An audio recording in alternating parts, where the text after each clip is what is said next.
we are excited today to be discussing executive impersonation attacks and smishing attacks as well, going through some of the global threat landscape that we see here at Lookout, but also with our partners at Verizon as well. So welcome, Tristen from Verizon and Richard here from Lookout. Glad to have you guys on.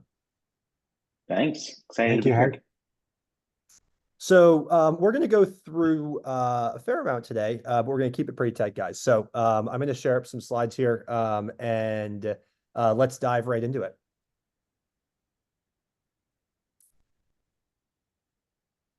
Okay, so again, welcome everybody. We're happy to have you here. Thanks for joining us. This is going to be a pretty cool session about what I think is a pretty important threat vector across the mobile landscape, but also in the context of really the broader security posture for any organization, is thinking about how folks are now, bad folks are now targeting mobile devices more than ever, really for kind of the early stages of attacks. So we all already said hi. We all look great in our photos. Hopefully people aren't too scared of the difference between the photo and the person in the box here on the recording or on the on the webinar. So all right, so I'm going to just do a quick overview of Lookout for folks who aren't familiar.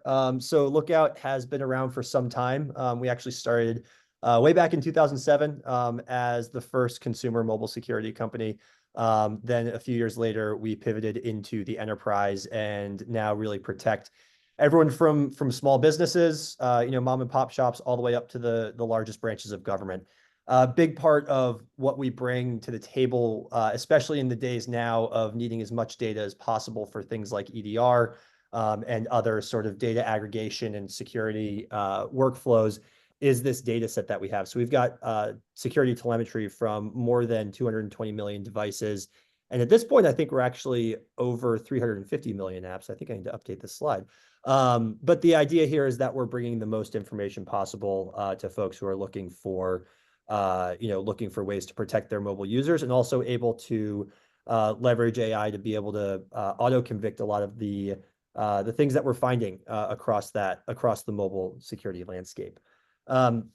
Because of this, like I mentioned, we really are able to have unique insight into what the global threat landscape looks like for mobile specifically.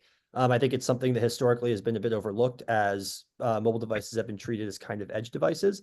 But nowadays, as they're being used more frequently for the second form of authentication for MFA solutions, which we'll talk about a little bit, and really are more critical to everyday work, having the combination of the data, but also the researchers and the automated sort of auto conviction type work that we can do across the board really creates a pretty rock solid security posture across the mobile fleet. And all of this really is in the context of being able to protect data, right? So being able to make sure that access to cloud infrastructure is secure, because really at the end of the day, every company is a data company. It's the most valuable asset really that any company can possess in this day and age. So Tristen, I'll hand it over to you. Tell us a little bit about this tiny little startup called Verizon that we're all excited to hear about. Thanks, Hank. No, first of all, I really appreciate you having me on, because we are fantastic partners. Verizon and Lookout, they go hand in hand together. And I loved on your last slide, you mentioned that people are using their phones more than ever, right? Whether it's an iOS or Android, or it doesn't matter the device, they're connecting, they're using data, and it could be company data, it could be business data, proprietary data, and we need to make sure all that's protected. So, a few things that Verizon does, we do quite a bit, but a few things around security is we really want to make sure that we're investing in securing our network, and we do a really good job at that. Matter of fact, not getting too technical, but built into our network is security. We have network authentication, over-the-air encryption, DDoS resilience, and we don't necessarily need to get into all of the technical details, but I think it's really important for folks to know that Verizon, we invest a lot of money when it comes to making sure that our network is the most secure that it can be. And matter of fact, I know the viewers, and I know even us, Hank, you and I have chatted about it before. We get text messages, spam text messages, phishing or smishing messages on our phones all the time, right? Even with that, Verizon blocks over 1 billion spam and phishing text messages every single month. Right. Crazy We're number. blocking over 1 billion, and we're still getting them. We're still getting them. And so it's really interesting just to see how resilient these threat actors are. Even if we're blocking 1 billion of them, some of them are still coming through. But it's really interesting because Verizon, we get to see over 70% of the world's internet traffic as it goes over our network.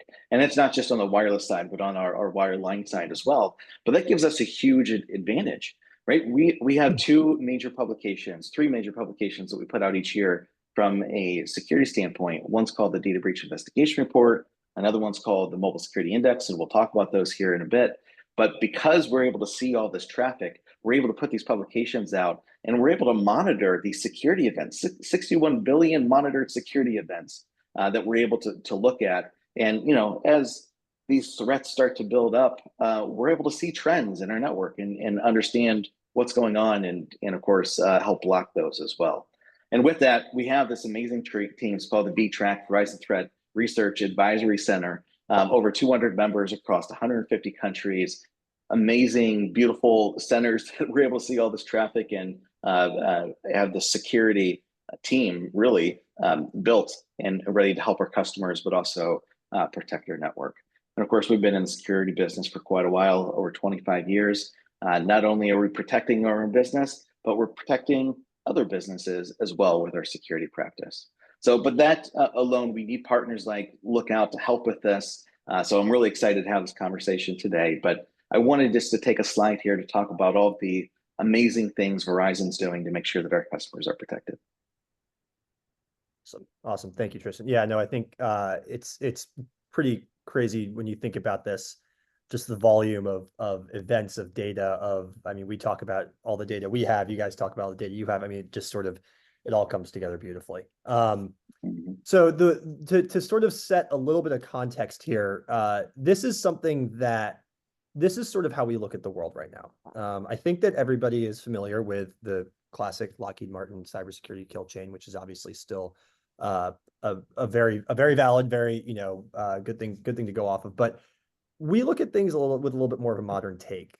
We call this the modern kill chain. And the reason that we've sort of taken what everybody knows and shifted it around a bit is because things have fundamentally changed, right? We've mentioned at this point, everyone knows how important the mobile device is, but not just alone, right? How important it is in the context of data protection and all of this, right? So I'm not gonna get into each of these too deeply because we're gonna go through sort of what makes up really the first three of these steps. But the way to think about it is that nowadays you have folks who are still conducting recon, right? This has always been an early stage part of a kill chain, but now it's much more focused on all the ways that we promote ourselves and our companies across the internet, right? People focusing on bad people, again, focusing on, hey, who can I find across social media or other platforms?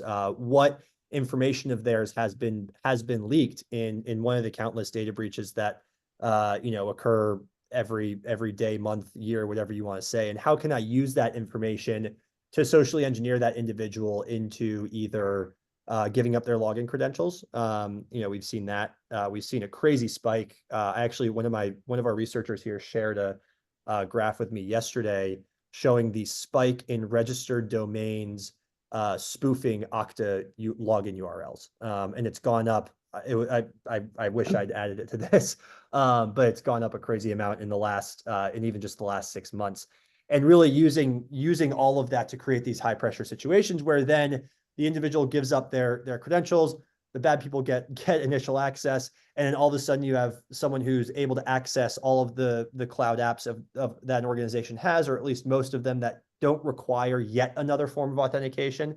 And now this threat actor is moving around your infrastructure, understanding where the important data is, and then starting to copy it, encrypt it, extract it, whatever steps they decide to take, with sort of the final step we all know, unfortunately, is to extort the organization, usually for financial gain under threat of leaking that data. So just looking at it in these 5 steps, I think it really contextualizes why the mobile device is so important, but also that you need to think about it in the greater context of what threat actors are doing today. So Richard, I'll hand it off to you now to go through a bit of sort of where the mobile piece plays such an important part. Thanks, Hank. Yeah, since we're talking about the mobile devices, we're going to condense it even further and focus on the first three steps of the modern kill chain. Um, and we have a couple examples here, Scattered Spider and Crypto Chameleon. In the case of Scattered Spider and that data breach that occurred in 2023 with MGM and Caesars, recon was done by just simply looking at LinkedIn. Anyone can go to LinkedIn, look up a company, and you'll see all their executives' names and you'll see all the employees and their titles.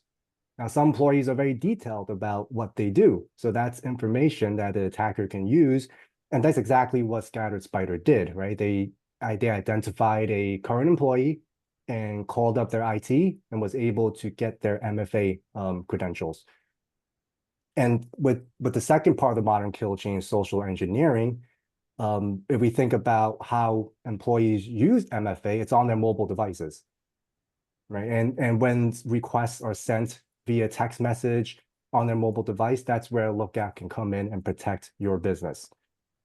And both Crypto Chameleon, same thing. They targeted the FCC by sending Okta MFAs that looked a lot like the Okta login. So some people were fooled and thinking that that's an actual Okta login for their company.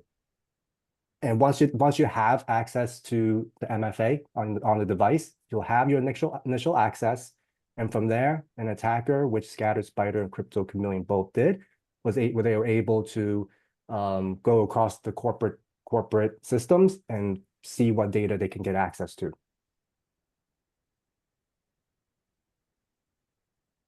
Over here, we have two stats. Part of the reason why we think smishing executive impersonation is important, why we're doing this, is that we found that year over year, there have been a 40% increase in mobile phishing attacks. And of the smishing attacks, 75% of those target businesses. And with Lookout being mobile-centric and enterprise-focused, we are well positioned to protect your business from these type of attacks. So Tristen, over to you to talk about some DBIR and MSI data. Yeah, those were some good stats. So thanks for sharing those. I mentioned earlier that Verizon has three major publications, two of which are the DBIR and MSI. And I grabbed these stats out of them because I think they really paint a good story. The first one is from our DBIR, the Data Breach Investigation Report. And it says that 68% of breaches involve the human element. And I think that one's really interesting because think about, again, all of the smishing attempts that we get sent to us. We're human, right? Even myself, I can make an error because we're human. We're busy and we're doing things. We might accidentally click something that we shouldn't click. Or if we're thinking about traditional security, maybe you forget, if you're an IT admin, maybe you forget to change the default username and password on a router, or maybe you're connecting to a rogue network. These things can happen. And even if you're the most trained employee, we're human and we can make the mistake. So I always like bringing that one first. Because again, if you have all the training in the world, you still need the right tools in place to stop these threats. Because again, we're security practitioners, us on the call here, we're security practitioners, and we too can make mistakes, right? So it's really important that we have that. And then the next one I thought was interesting. The MSI, we survey practitioners out in the field just to hear their thoughts around, what they see with cybersecurity. I found this one interesting. 75% of those that experienced a mobile-related incident say that remediation was not simple and it wasn't cheap. In my team, we're lucky enough to work with SMB organizations, everything from a one-person employee type of business all the way up to 1,500. And it doesn't matter what size the company, if they get breached through their mobile device, if they're getting their credentials and they're able to go deeper, it isn't cheap. And sometimes, if somebody is compromised, that is enough to put them out of business, right?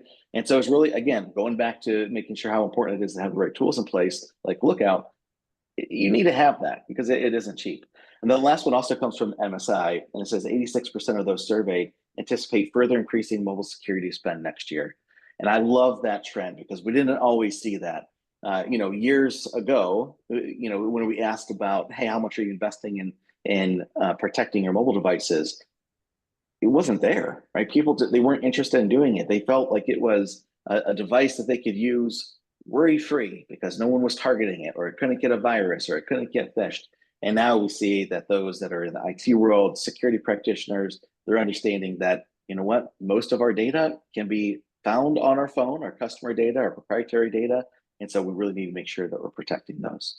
And again, investing means investing in training, investing in the right tools like Lookout, partnering with the best company like Verizon, and making sure that they're having this complete security solution. Yeah, well said, Tristen. I think we've got our next one here. Yeah, Richard, why don't you take us through these? These are some pretty interesting stats here. Yeah. So smishing is a term we use to it's combining SMS and phishing because it's phishing attacks carried out via text messages. And you know, another reason why we decided to work on smishing executive impersonation is because SMS, we find that it is the most popular platform for attackers. And compared to email, it's just has a way higher click-through rate, higher success rate for these attackers, up to 10 times. And the previous stat that Tristen showed was 68% of attacks, including the human element, is really important because no longer are attackers really exploiting software or hardware vulnerabilities. They're exploiting the human element, the human behavior, their knowledge of what they should do when they see these type of text messages. Yeah, and I think another one they'll add in here that's not on the slide, but I know is one of my colleagues here favorites. I think the average time it takes for somebody to open an email, it's about 90 minutes, and the average time it takes someone to open a text once it's delivered is about 90 seconds. I think it just speaks to how we're all so wired to we get a text, we get any notification on our phone, and you open it. You tap it. You at least see what it is, right? So that initial sort of that initial step is already completed, you know, from the perspective of the attacker, right? So it's like you've already got the person engaged. Whether or not they realize it's you know, malicious is a different story, but at least you've got them taking that first step. Yeah, I Hank, think I'll add one more thing onto that real quick, if Yeah, that's okay. The DBIR this year also mentioned that once that email is open, it only takes 60 seconds for someone to click on that link and enter their credentials, you know, credential theft, if that's what's happening. Only 60 seconds. That's and people that are falling for it quickly. Right. Just an interesting stat. Yeah, with text messages, also a person can assume that they could just look at it and address it within a few seconds, right? Because the text message is short and sweet. An email, they might just set it aside and look at it later because it could be more involved. Yeah, exactly. So these are some examples of text that we've pulled from customers or rather customers have shared with us. Sorry. And Richard, you want to take us through kind of what each of these shows, and we've obviously anonymized Yeah. links and things like that, but yeah, these text messages aren't like something exactly from the real world, but they're definitely derived from what we see out there in the real world. And you know, one persona that attackers love to target are employees and their desire to do their jobs well, especially if they're new, right? So if they see an example, a text message like the first one, HR open enrollment deadline is today. That's something that happens at every company at around the same time. Open enrollment, they see a link, they must do right it. now. Yeah, well, look at right now, right? And for many companies right now. So that's something a new employee might want to do right away, get it checked off, get that box checked. And the second example with the Okta, your account settings have been updated. If you did not authorize, then click on this Okta link. That's again something that a new employee or just a regular employee might see and say, oh, that looks like the Okta link. Let me tap on it and see, right? And the third one doesn't even involve a URL. In the third one, it's saying, hey, it's Jim Dulce. I'm in a board meeting, can't answer the phone. And Jim Dulce is Lookout CEO. He's asking this employee for $5,000 worth of Amazon gift cards and to send those codes or send a picture back to me. That actually does happen where a message is sent to an employee asking for them to buy something, financial transaction, or to do something else, to give up some login information. Especially if you're new and you see your CEO text messaging you, most likely you don't know their number. And when you see that, you may want to make a good first impression and show that, yeah, I can get this done. And that's again what Tristen pointed out, the human element. Right. All right. So these are three questions that when we were all chatting before, as we were getting together here before this session, we thought were important to address. And they're questions that you as the audience can ask of yourself or of your, whoever manages, security in your organization. For smaller orgs, that might be a couple IT folks and maybe one security person. For, if you're listening in from Verizon, you have a lot more than that. But everyone in between, it's sort of important to understand some of these key things. And so we'll go through each of these. And Tristen, I'll start with you for the first one, talking about why do you need to ask, hey, do you even know if your employees, like, how do you make sure they're not falling for these messages, and have you ever tested them? Because you mentioned a little bit of that at the start. Yeah, first of all, I love this question. Again, my team's fortunate enough to work with thousands of small to medium businesses all the time. Every day we're having conversations with them, and we like to ask this particular question because most of the time we get the answer of, yeah, they want to click on a link like that. And sometimes we have to say, all right, let's prove it. But I like this because it gives us a chance to talk about cybersecurity. And my team comes in as, we take the consultative approach and making sure that we're educating our customers on steps that they need to do to make sure they're protecting their business. And I always like to remind them that, yes, training is good. You need to make sure that you're training your employees. There's a lot of threats that are out there. Educate them on the types of threats that they may see. Also, you want to make sure that you're testing them on that as well, right? Training only goes so far.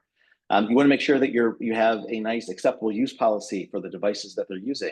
If you're handing them a corporate device, or if they're doing a BYOD and you're allowing them to access corporate information, you need to make sure that you have an acceptable use policy in place and that it's being reinforced, or enforced rather. Because you could say, hey, listen, I don't want you to go to these types of websites. You can't download these types of files. You only can use it during work hours. Like you can say those, but you need something in place that says, all right, if you do it, something's going to happen. Like your phone's going to stop working, or you can't access this app after this hour, or you get blocked if you go to this type of site. And to do that piece, you need the right tools in place. And I think that's why it's so important that we partner with a company like Lookout, because obviously Verizon's in the business of mobile devices. We need to make sure that we're educating our customers. We're testing our customers with tools, with their agreement and using a partner like Lookout. And then we're making sure that they have the right type of solution like Lookout to make sure that that 68% of human error causing these breaches isn't happening, because once they click on a link that they shouldn't go to, or get a smishing attempt, it's stopped right then and there. So I love that question, but I always try to remind everybody that you need certain things in place, like what I mentioned, to make sure that you're staying secure.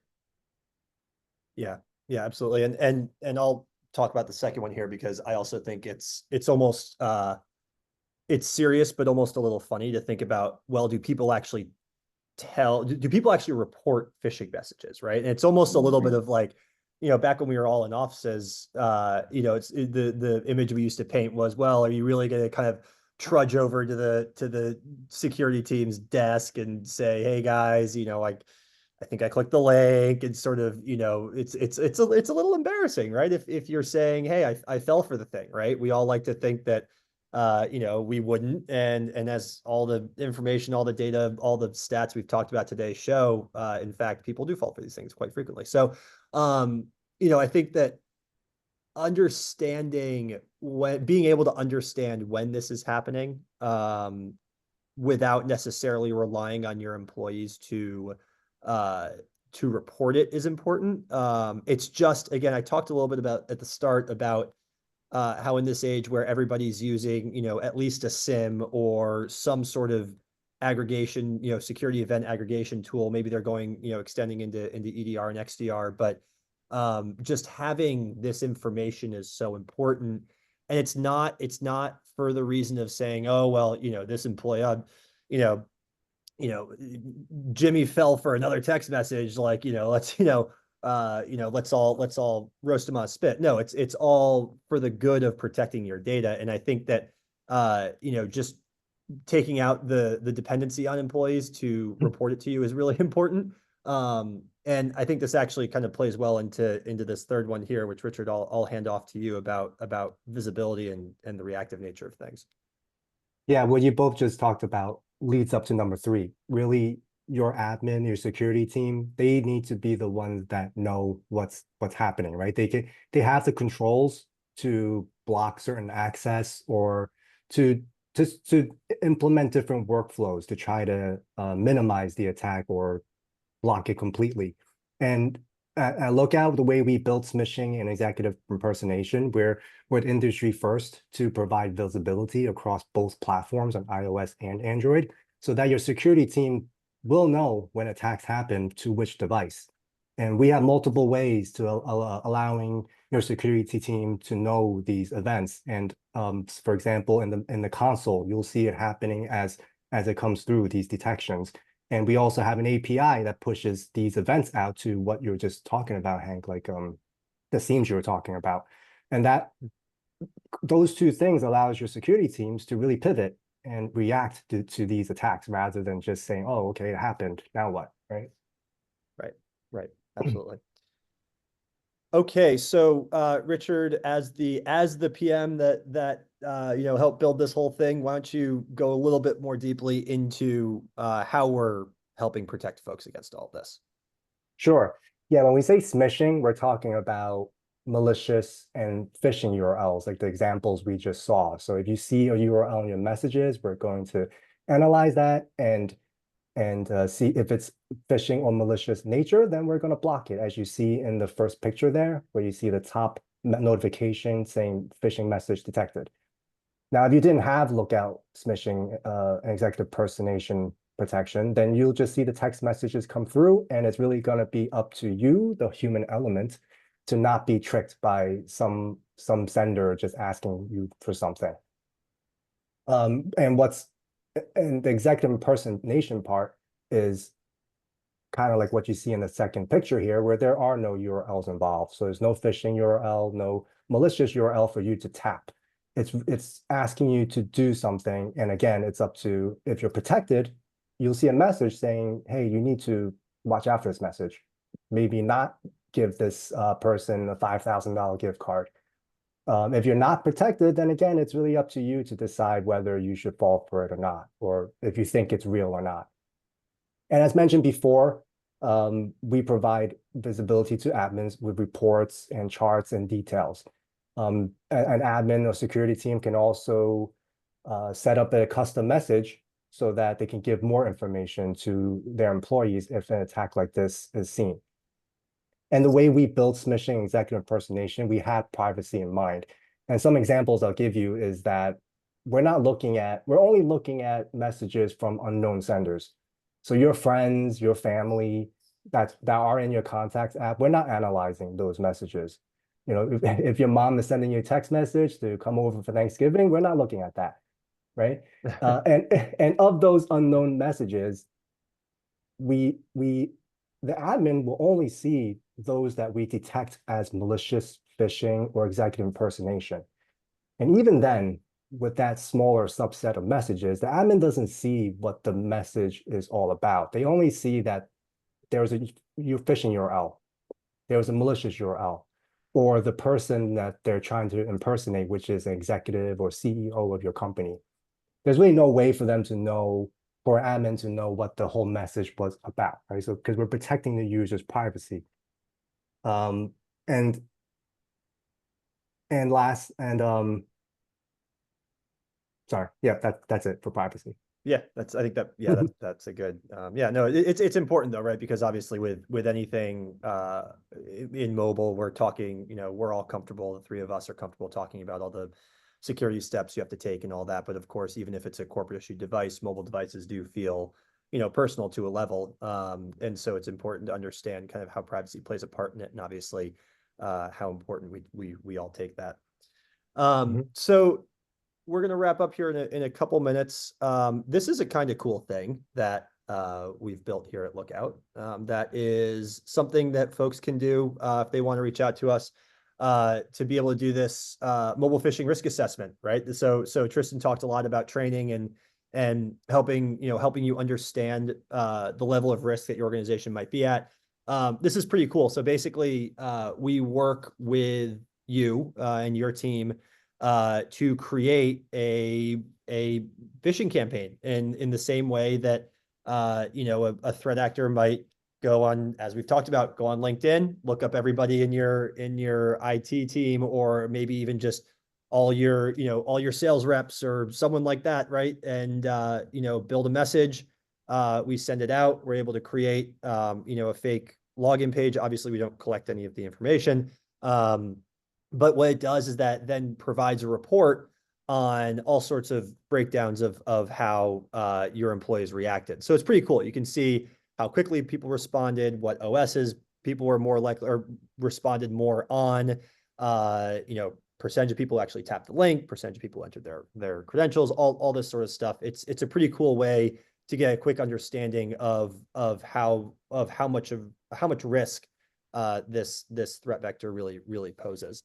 So I think that's what we got here. Yeah. So before we sign off here, though, Tristen, I think that we've talked a lot about the partnership here between Lookout and Verizon. So from your perspective, can you just tell folks a little bit more if they're curious? I think we've given people a pretty good idea, but sort of final thoughts on the partnership there before we sign off. Yeah. First of all, just going back to your mobile phishing risk assessment, I love that. That's such a good tool to use. I mentioned earlier that, when we're talking to these small to medium businesses and we ask them, hey, are you protected with the, mobile phishing? No, we won't click on it. I always ask them to prove it, right? Let's prove it. Let's work with Lookout and see what happens. And it always opens their eyes, which is great. And it just goes back to the value of our partnership. I mentioned earlier that Verizon has security built into our network. We have this amazing security team to protect our customers throughout our network, but we do have this human error piece, right? We need the right tools in place to make sure that our customers, and then even if you're not a customer of ours, we want to make sure that you stay protected. But Verizon has this amazing partnership with Lookout. Again, it's something that we like to bring up with most of our customers because although we have the security built in, you can accidentally click on a link, which needs to be protected, and you guys do much more than that. So I'll just say thank you for being a great partner that you guys are, and I know that our customers are thrilled with your service, and we continue to do business every single day. So I appreciate that. Yeah, likewise, Tristen. It's been a long-standing and very strong partnership, all the way from small business all the way up to the big fellas too. Yeah. So exactly. we're always great to have you on, Tristen. Richard, thank you for joining as well. And thank you everybody for joining us today.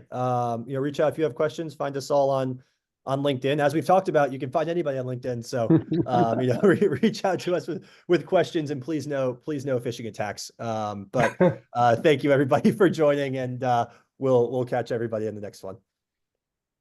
Thank you, everybody. Thank you, Tristen. Thank you.